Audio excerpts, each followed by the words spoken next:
Welcome back to this week's The Real Country File. Anyway, before I go any further, I just want to say that today's episode is sponsored by Ascenso Tyre. So they're the company that sponsored us in the past, and they make tyres with a 7-year warranty, which is pretty amazing. Anyway, this time there's a bit of a difference. They are giving away 4 tyres for either your telehandler or a trailer. So there's a competition where you share your harvest photos and use the hashtag the real Ascenso Tyre UK. I think it is. It's in the description below anyway. If you enter the competition by doing that, you could win 4 tyres, which is pretty amazing. Anyway, more about that later on, but also check it out in the description. But Stephen has been looking at the setting up of the Garstang show, so we'll go and check that out in a minute. And Angela has been at a potato trials event in Cheshire.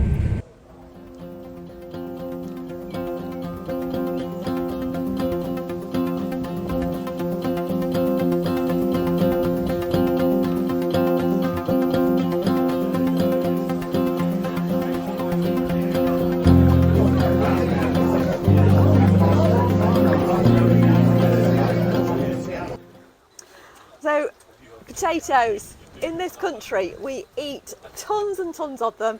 I love them. They're in crisps, chips, whatever. So we're here on a farm in Cheshire with Three Shires Marketing with Andrew, and he's the owner of this site here. So Andrew, we've got an event happening today, so just tell us what's going on.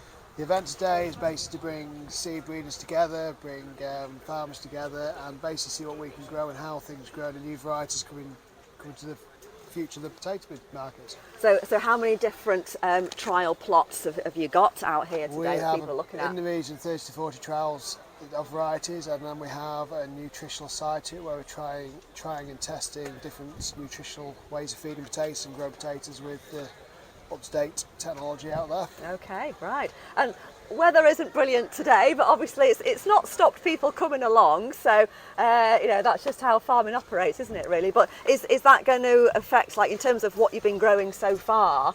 How has this season's weather conditions affected what you wanted to grow? Weather conditions in some ways has been challenging, but actually quite good for the crops. The issue we have now is getting the crops harvested, which has become quite a big problem throughout the area, really. Yeah. But the crops are there, crops look good, and we just need to get to market now. Yeah, that's it. So the idea of today is to show farmers the different brands, and then when they're looking to decide what to grow for next season, they can just think, right, I've seen that in reality. That's what I want. Yes, they can go home and say, yes, we can grow this in our own farms at home, and let's have a go, and that's how we develop things going forward. That's it. So what different things are people looking for in terms of in a potato? Is there a popular there's brand or what? It's not necessarily popular brand. We're looking obviously using less fertiliser, less sprays, taste of potatoes, how it develops, how it works in the factories. But the biggest thing is cost, and if we can reduce the fertilisers, sprays, that's a massive thing now going forward. Okay. And I know that you've just launched something very recently, today in fact, sort of as a fertiliser alternative. Is that the case? Or tell us a bit more about rock dust. Right, today we have launched FL Agri, which is a company that's been working around for the last 2 or 3 years on trials. But basically it's volcanic rock, which we are putting on as an addition to the fertiliser, sort of not a replacement, but a part of the nutritional feed of the crops, which is very interesting. We're seeing some great results, better quality food, tastes better for the worms, getting more worms, and ultimately it's better for the land. Okay, so this is the second year that you've trialled rock dust, is that right? Second year, it is working for us, but now it's how we get the backing to go forward. We've been working alongside Newcastle University. They've been working the trials with us. We've got quite a few students working on us. We have got quite a lot of trials in this year on variable farms, and it's quite exciting to see what happens and how we go forward. Okay. And presumably rock dust is considerably cheaper than traditional fertiliser. Is that the benefit? That's one of the benefits, but the big benefits really is it's getting everything back that's missing out of the land. Everything's short of nutrients. It's got all the trace elements. The worms love it. There's a carbon element to it. It puts carbon back into the land, which is a fantastic. This is a big word nowadays. Everyone's looking at this carbon and everything else, and we're helping hopefully have a solution for Yes. the farms. Yeah, that's it. So what's the name or the brand of the rock dust that you're dealing with? Revivasoil, we've named it. Revivasoil. Revivasoil. Right. We've obviously got quite a few quarries in different places. Yep. Yep. Working with geologists in Newcastle, we hope we get the best ones for the best results. Yeah, oh well, exciting times ahead in that case then. And it's not just potatoes today that people are looking at, we've obviously got some maize as well. Yes. So what's the big story in the maize world at the moment? Trouble with potatoes, it can be a bit boring for some farmers. We're trying to bring a bit of a diverse element to it. It's not just potatoes we deal with, obviously supplying to digesters, maize and everything else. So we thought, why not this year bring different varieties of maize and see what we can replicate what we're doing to bring a bigger dynamic in really. Let's get together and see what we can do together and build something for the future. That's it. So how many different options of maize have you got that people can look at here on these plots? This year there's 6 varieties. We've been working alongside Agri on that, and hopefully next year we can increase on that and bring more growers together. Is there one particular runaway bestseller, best favourite, or it's one hard that to tell. Want? I'll be honest. At the minute, it's very hard to tell. It's very early. It's only just coming to tassel now, so we will be looking at results as time goes on. So watch your space and see what comes. That's it. Yes. Comes from it. Very interesting. Well, I'm sure you'll have lots of interesting conversations with people that have come to look at the different options that you're showcasing here today. So yeah, let's hope that more come, even though it's not a great day for doing farming work anyway, is it really? So maybe the rain might be quite a good selling point for you. But yeah, thanks for letting us come anyway. No problem, thank you.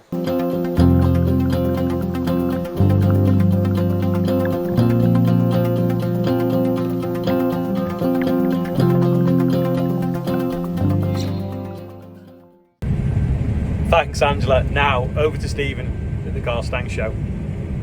So this week on the Real Country File, we've come along to speak to two of, the stalwarts of the Garstang Show with Jill and Helen, secretary and chairperson. Correct. Not bad weather, but it's been a bit hit and miss. How's it been for you as an organising committee this year? Monday, we got a bit wet, didn't we? Monday night, Tuesday morning, we were all soaked to the skin, weren't we, really? Yeah, two sets of clothes on Monday, 2 sets of clothes on Tuesday. We stayed off the field, so everything you see behind us was brought on by quad bike or by hand. We didn't bring any large machinery in at all. So you've tried to keep the farmers at the field as the farm was before you come on, and then it only needs one person to make a rut, and then that rut's there for the whole of the week, and then pushchairs and people have to step over it. So that's what we've done. But everyone's been brilliant and really we've worked so hard, and we kept off it on the wettest day. We didn't come on at all. So and fingers crossed. It was quite amazing to see how many people were down here on Monday and Tuesday in the pouring rain. So that just shows you the type of people that we have on the committee. You know, the people that come down and help out. And the young farmers as well. Yeah. I'm interested. Garstang, I've known Garstang for a lot of years, and I lived recently, in the 80s, late 80s, early 90s, I lived here. It is a real rural town, if that makes sense. Do you know what I mean? Do you have many of the, what I probably shouldn't call anymore, townies that are on the committee as well, people who aren't directly connected to farming? Have you got people who help out that don't own livestock? Yeah, I know something that's been really quite prominent, I'm sure you'll agree, in the last couple of years, is new people moving into the area have contacted us and said, we want to get involved with something, we want to find out what goes on, and it's almost as though we're a one day, because we're just a one-day show, it's just a one hit a year, so it sort of like gets the feet into the community a little bit rather than committing week after week after week. And so we have had a lot of new committee members, people who've come down to Garstang Show and enjoyed the day here, and then have like, I want to get involved. They want to get involved. Brilliant. Yeah. And we do find things for them to do. It's always a job. Yes. Oh, we're not precious about our jobs. We share. and that's really important, isn't it? With agricultural shows in general, that the committee there is a bit of churn, that we bring new people in. Yes. That we split jobs sometimes. Otherwise, it can get a bit too onerous. Oh, and then, if one person then doesn't want to do it anymore, it's really tough to give up. So. So you need a succession plan. Yeah. Well, the show's been going 210 years, so we are only the custodians at this particular point. So we have to hand it on to the next generation, and so that's the plan. And we try, you know, obviously it is an agricultural show, so we try our best as well to make it a little bit educational as well. So when people are here, you know, they're learning something about, you know, history, isn't it, really, of this local area. And I'm guessing that particularly with the youngsters, that connection, you know, from farm to fork, knowing where the food comes from. Yes, Absolutely. Really important. Yeah. And it's important to us as farmers and how we promote that message as well. Yeah. And so we do it in a really fun, hands-on type of way. So they actually stand in front of the cow, look at how it's judged. Phil talks them through the different breeds and, you know, and what that cow does. And it is quite hands-on. Is it still important for the people bringing cows, sheep, goats, whatever, the rosettes? Are they?